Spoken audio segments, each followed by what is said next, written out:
Thank you all for joining us. And my special thanks to the other speakers joining me today. Beth Kontos, the president of the American Federation of Teachers of Massachusetts.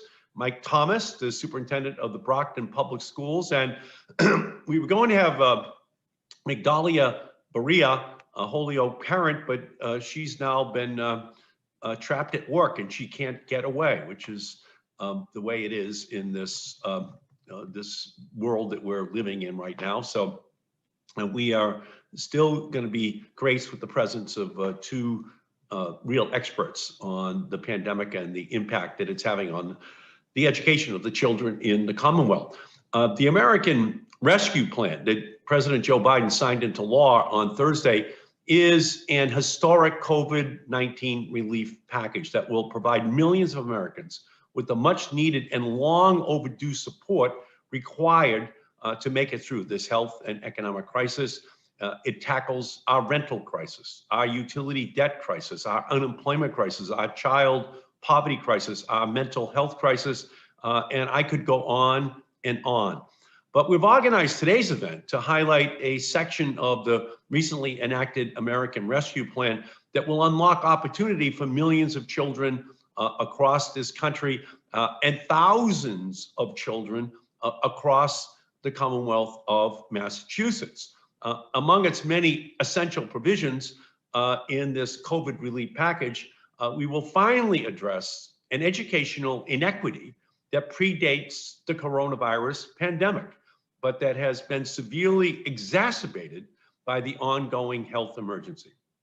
I'm speaking about the homework gap experienced by as many as 12 million students in the United States who, a year into this pandemic, still do not have internet access at home and are unable to participate in online learning. I'm proud to say that the American Rescue Plan includes my Emergency Educational Connections Act with more than $7 billion in distance learning funding to ensure that all K through 12 students have the internet and tools they need to continue their education online. Massachusetts alone could receive an additional $100 million in additional E-rate funding to connect students across the Commonwealth because of my law. That money goes straight into school districts like Brockton and Holyoke and Chelsea and Boston to get the digital devices into the hands of our kids and our students online. Before the pandemic, students without connectivity were already at an educational disadvantage because they could not complete homework assignments that required internet access after class. No student should have to sit in a strip mall parking lot hoping to connect to local stores' internet in order to finish their papers. And we know who those students are. They're largely Black and brown and poor and immigrant students. We cannot ignore the fact that internet connectivity, the digital divide, is a justice issue. The coronavirus pandemic has made it exceptionally clear that internet access is an essential utility like running water or heat in the winter. And today, as students continue their learning from home, household kitchen tables have doubled as virtual classrooms. And even as we continue to safely reopen schools in the weeks and months ahead, distance learning is not going away. Most schools are opening with hybrid models, still continuing part-time at home learning. Because of the health crisis, students across the country are suffering from severe learning loss and may need to continue their home education through the summer months. And even after the coronavirus pandemic, we cannot ignore the 21st century educational requirements. Students need their internet access to simply finish their homework. Bottom line, if a young student has no internet connection or device, they cannot learn effectively. There's no reason why the country that invented the internet cannot provide it to children who need it to learn, to develop, and to access the full range of educational opportunity in our country. we just simply cannot allow an 8-year-old to miss the 3rd grade because she doesn't have the internet at home. And that's why I have been fighting every day for the last year to correct this educational injustice and connect all K through 12 students across America. It's why I introduced the Emergency Educational Connections Act with 45 of my colleagues, which provides essential funding through the E-rate program to equip students with internet connectivity and the devices they need for online learning during this pandemic. The E-rate, which already connects physical schools and libraries to the internet, is a trusted program, deliberately designed to require an equitable distribution of funding to our most vulnerable communities, urban, rural, blue, red, everyone. I created this program more than 2 decades ago, and it has since invested more than $54 billion nationwide, with funding for every state in the country, including more than $750 million for the state of Massachusetts. And since day one of the COVID-19 pandemic, I have been calling for funds to expand the E-rate program and use it to connect students where they are right now at home. Yes, they need it on their desk in school. Yes, they need it in the library, but they need it at home as well. And we know, again, who they are: Black, brown, poor, immigrant. They need this at home. But unfortunately, due to the opposition of the Trump administration and Republicans in Congress, this money was not included in the relief packages of 2020 that we passed through Congress. They knocked out my provision each time.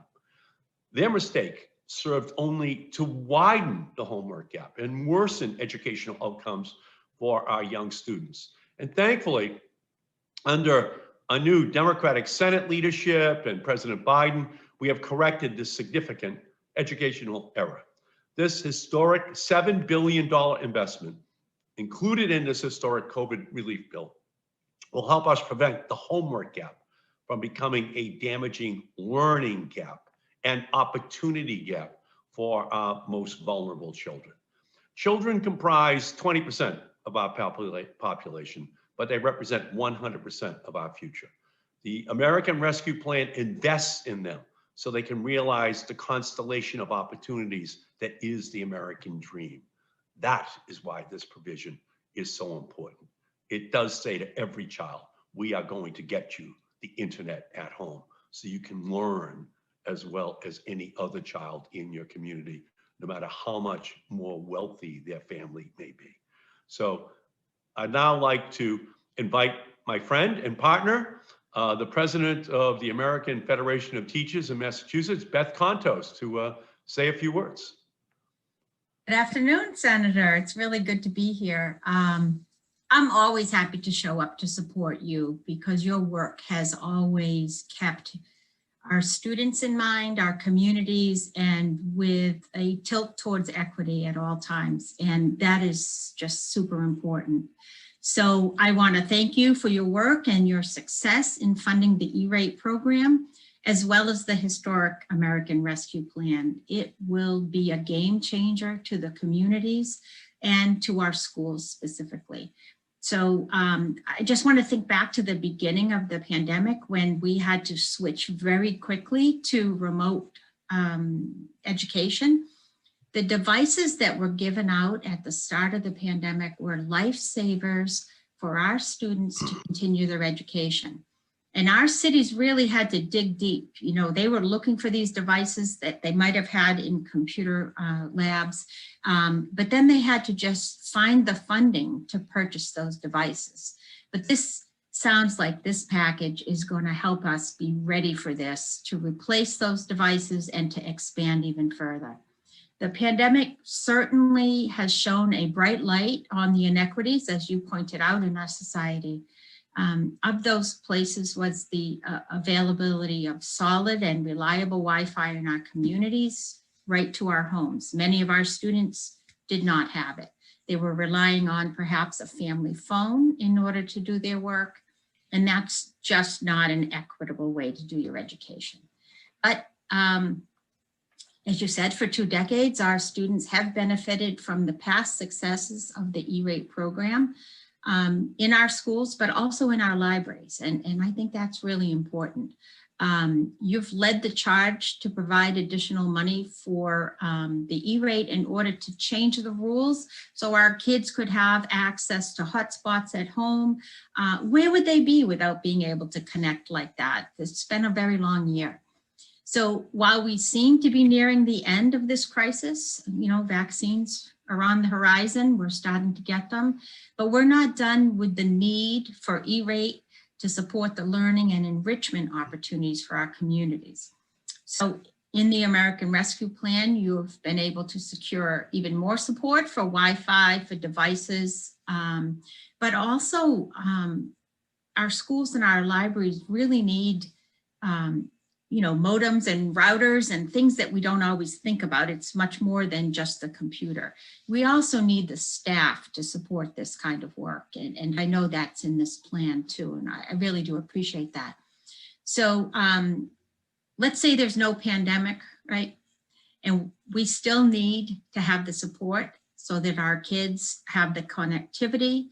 They enhance their education by allowing research, homework, also communication, and there's nothing wrong with some fun that leads to some creativity. I mean, have you seen the TikTok videos? I've really enjoyed seeing some of my former students do some pretty creative things. But what I like about this is it supports access to all the valuable resources at our public libraries. I myself download books and podcasts through my public library. I love audiobooks. I listen to them while I walk my dog. And during this past year, it has really helped me find some relaxation. You know, we needed a break from this pandemic, a little escape. And I've also spoken to some patrons of libraries who have used their library Wi-Fi to access health information during this crisis, access to telehealth, and also to make their vaccination appointments. This is all due to the success of E-rate. And as an educator, I saw students who did not have reliable internet at home stay in the school library after school to use the reliable connection to do homework, research on colleges, and to apply for after-school jobs. So I thank you for this. We all benefit from this increase in connectivity, and I'm here to show my gratitude and for your part in closing the opportunity gap for our students and for gaining the funding to help this important work continue long past the pandemic. So I tilt my hat to you, Senator. Thanks for your help.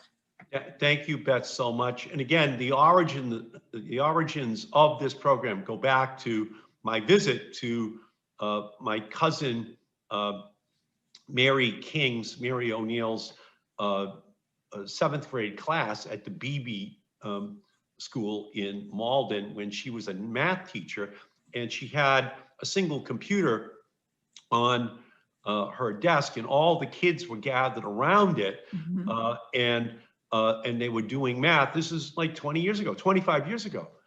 And so I then said to the whole class, how many of you have computers at home?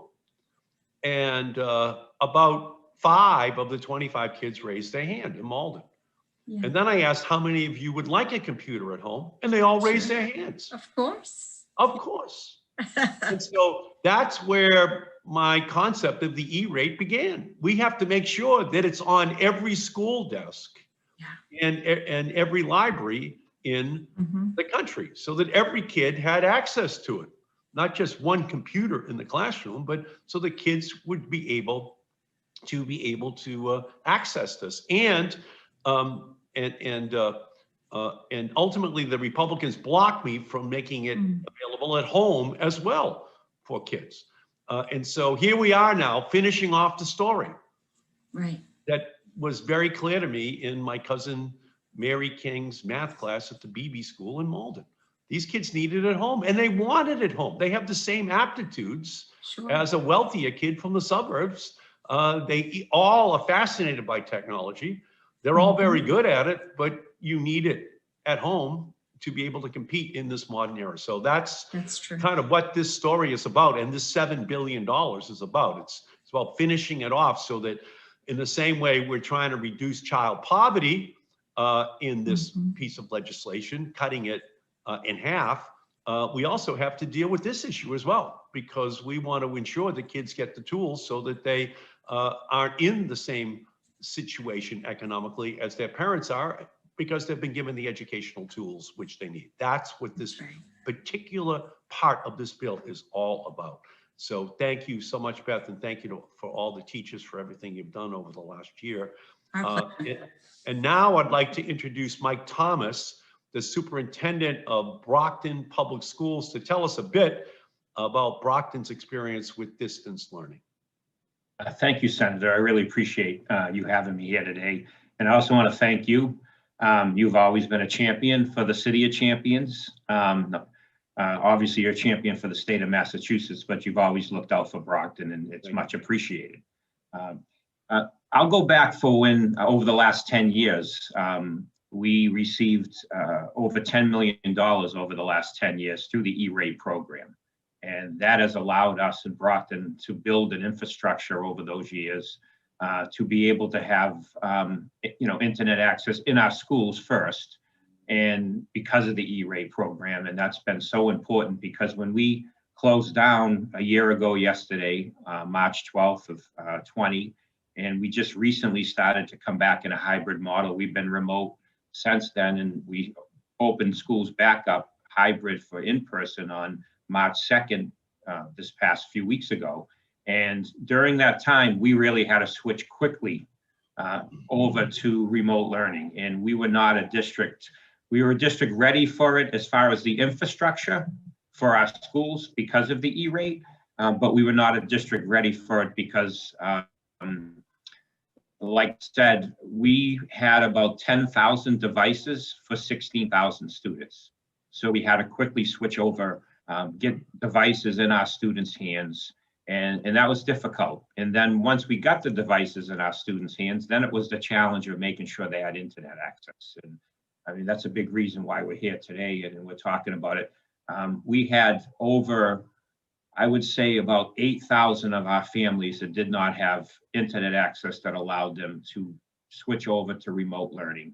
And it was a battle. And thanks to the senator for putting these funds in place, we were able to get some MiFis out to our families to help with that connectivity. And with this new program through the American Rescue Plan, we can really expand that, because like the senator said, remote learning is not going away.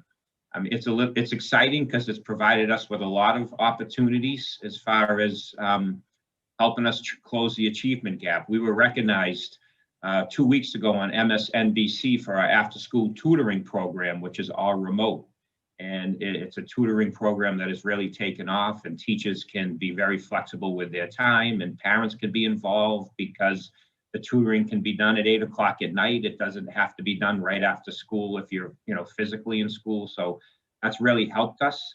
And it's also provided, again, going into snow days now, we don't have to have snow days anymore, even though we will, so students can have some fun and still enjoy snow days. But those are the important things that this program has done for Brockton.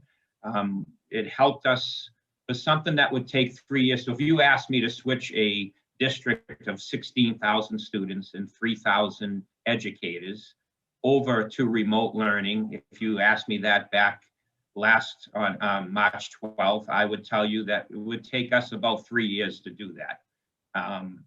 Between training, picking a learning management system, an online learning management system, Zoom, Teams, 365.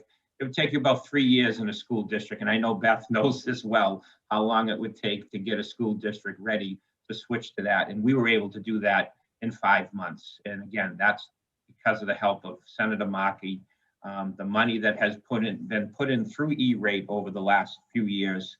Again, over 10 million for Brockton over the last 10 years. And we really look forward to the new money coming in, and it'll help us. Again, the achievement gap has grown.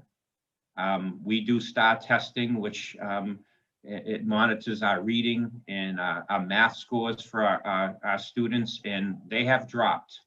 Some students have lost up to 6 months to a year in their reading and math levels, and that's alarming. But that is what is happening to urban school systems and brown and Black students. And it's my job, along with the job of many others, to come together, do what we need to do as we help our communities recover from the effects of COVID, and Brockton has been hit hard, to get these students back where they need to be. Again, there is an achievement gap before the COVID, and now it has gotten much larger, and it's alarming. And it's going to be programs like that really help bring our students back. So again, it's much appreciated, and I'm thrilled to be here today.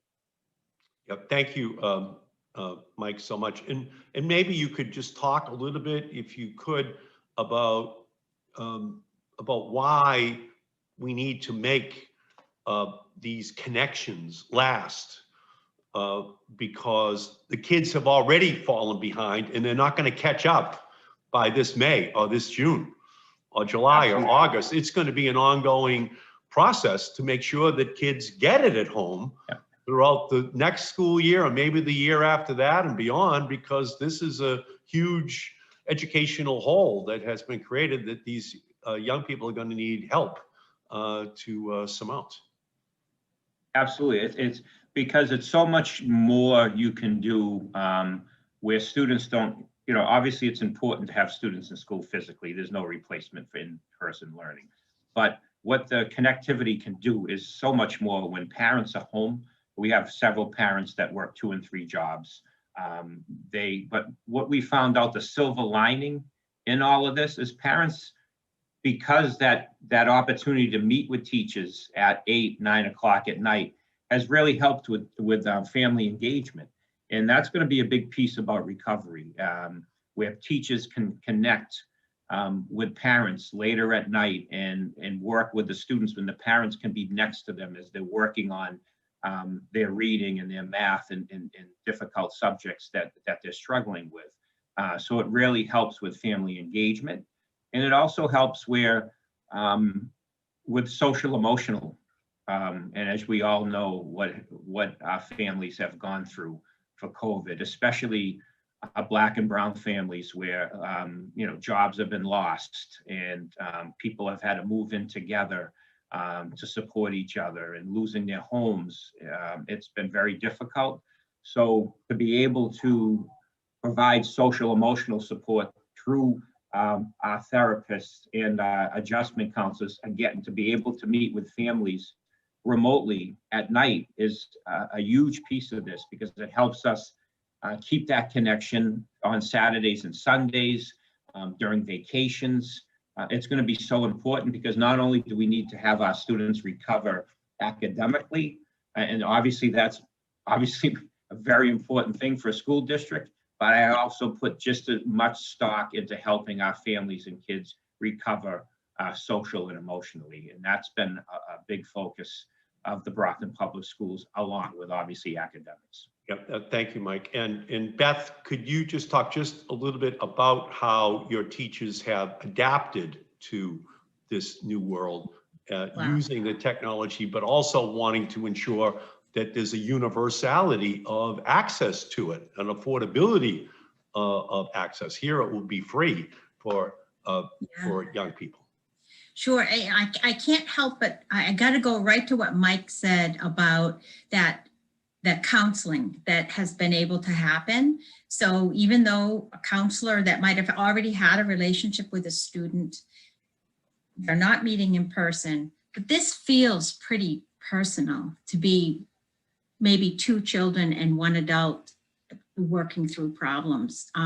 They used to have a lot of lunch bunch where a counselor would eat lunch with 2 or 3 students, and they could talk through issues that they were experiencing.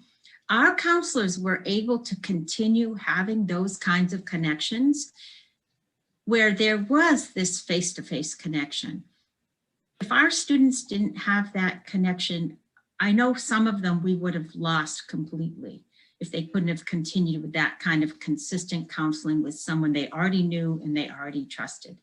I agree with Mike that there's been a lot more parent involvement, because you don't have to worry about the childcare for your other children when you're having a meeting with a teacher, right? So I might be sitting next to my child and having this meeting. I'm not worried that I had to disrupt my family to figure out how to get to that meeting. So that is terrific. We might even be able to see open houses happen virtually in the future for our people who have transportation problems.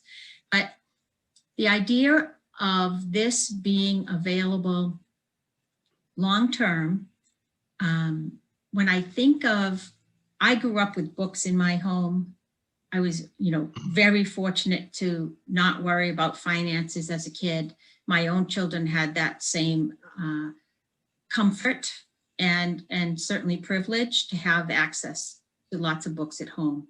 Many of our students do not have that access, but if they have a computer and they have an access to the online of their own school or the online of the public library, they can access any book that is available through the library. So I just think this is a way to open a world to children that might not have had that opportunity already.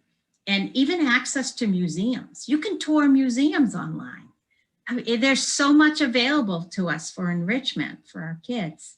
So I know my educators were thrilled to be able to have a device handed to the child and just get through those initial bumps, right, Mike? We had to figure out how to Zoom and not lose the kids as we went into breakout rooms, but they figured it out, and all of that cost money. And going forward, we need to look at education and all the expenses that go into it, so that we don't leave our kids behind. Thank you, Beth. And Sure. and again, in the same way that we dramatically expanded the child tax credit, cutting the number of children in poverty in half in our country, this is another big piece of the puzzle to make sure that the funding is there for parents to have this technology in their homes for their kids in order to ensure they don't fall behind wealthier families. And so it's just an absolute, I think, part of a pattern of what we did in the American Rescue Plan, to think about this in terms of who was most impacted. Who were those who actually paid the biggest price, and it's disproportionately those who are poorer, those who are of color, those who are of immigrant families. So thank you. So to anyone out there, if you have any questions, please ask. We're ready to go.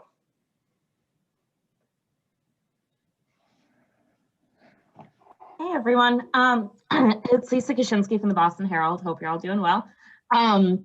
Just wanted to ask, with the return to school coming for elementary and middle school students in April in Massachusetts, what will your needs continue to be around, remote learning, internet access, as the state kind of pushes to get more students back in school, and how will this funding help with that? I'll go first. At first, again, it's all going to be around the recovery.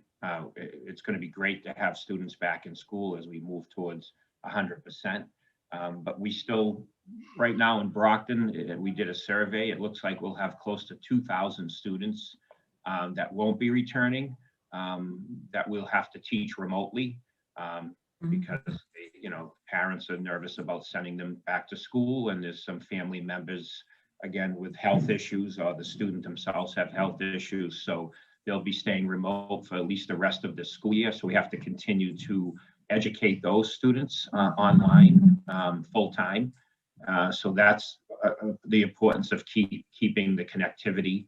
But also, like I just said, we need to spend a lot more time with students than just the 6.5 hours in school to help my students in Brockton recover from the effects of COVID. And that's tutoring online, that's Saturday programs, that's vacation programs, that some will take place in person, but some of it also will take place online. So that's the importance of this, is to continue to educate about 2,000 students online that will stay online, but also help the students recover that are coming back to school so we can do night tutoring in programs on Saturdays and Sundays for them.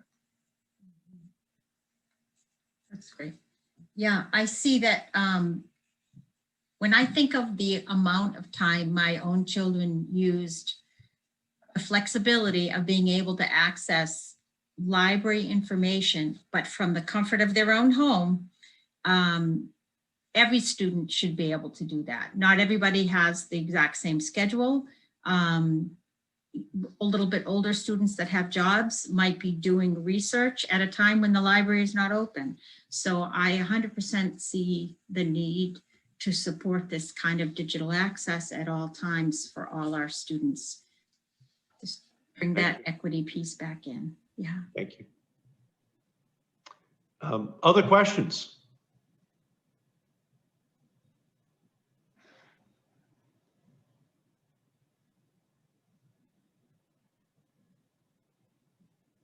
Senator, this is Paul Cannerty, WBUR. With the emergency funding from this legislation, how do you think that's going to help Massachusetts specifically with Governor Baker wanting all elementary school students back by April 5th? And there's been a little bit back and forth between the teachers union and the governor about how to achieve that goal. What are your thoughts on that? Well, inside of the relief package, we have $20 billion that is going to be going to the states to help with vaccines and funding for vaccination programs. We're also providing tens of billions of dollars for schools across the country, K through 12. Where we included $350 billion for cities and towns and states across the country. Massachusetts will receive about 2% of that, which is a lot of money, upwards of $7 or $8 billion in that one program. So there's a lot of money that is going to come from the federal government for education, for schools, for cities and towns, and for fighting the coronavirus, so that the governor, the mayors, and the school teachers can be having that conversation in the context of all of that additional funding, which is going to be coming in a very short period of time into the Commonwealth and then into the cities and towns, so that Mike and Beth can be having these conversations knowing all those additional resources are coming.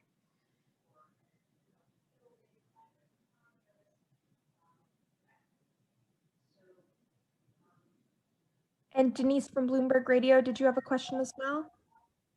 I'll let you unmute here.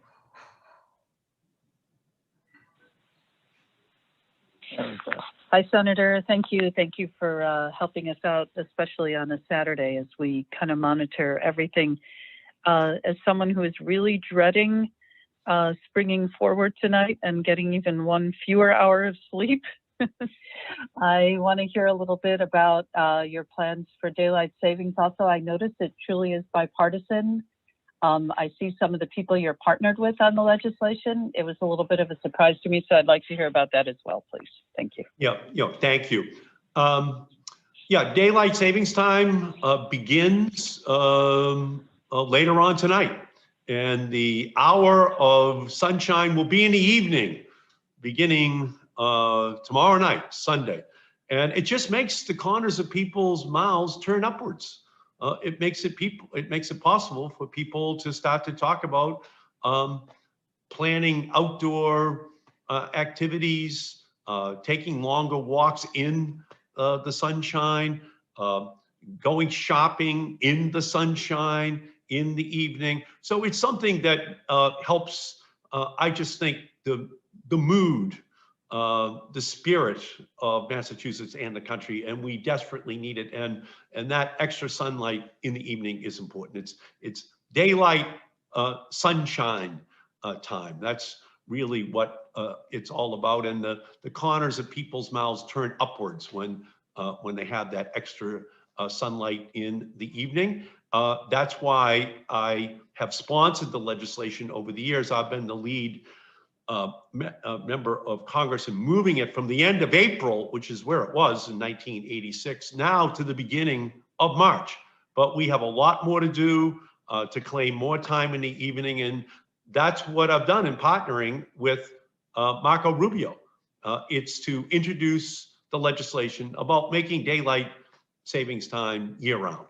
And there's a real movement out there in order to accomplish that. And I believe ultimately that's what we need in order to ensure that people get that extra hour of sunlight when they enjoy it the most, which is in the evening hours.